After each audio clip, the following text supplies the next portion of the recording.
Subaybay FM, mga Ilbong FM, Supia, 7 minutes before alas 12. Hindi mga routine naman, digiti,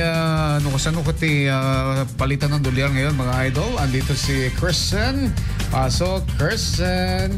Isang mainit na tanghali mga ka-idol. Narito na naman tayo upang talakayin ang mga pinakabagong balita ukol sa halaga ng dolyar at ang mga umuusbong na foreign exchange rates.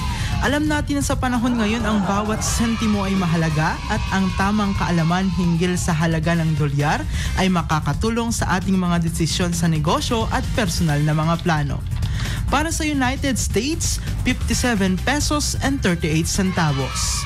Para sa Hong Kong, 7 pesos and 37 centavos. Para sa Canada, 40 pesos and 9 centavos.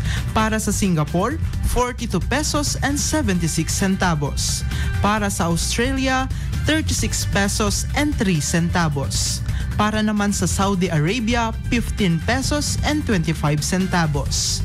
And sa European Monetary Union, 62 pesos and 7 centavos. At sa Taiwan, 1 peso and 72 centavos. Ayun, kaya ilabas nyo na mga idol.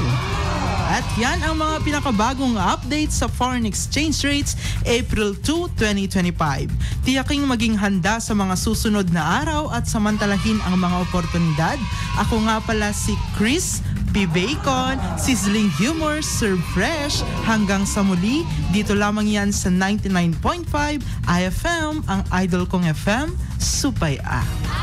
Ilocano.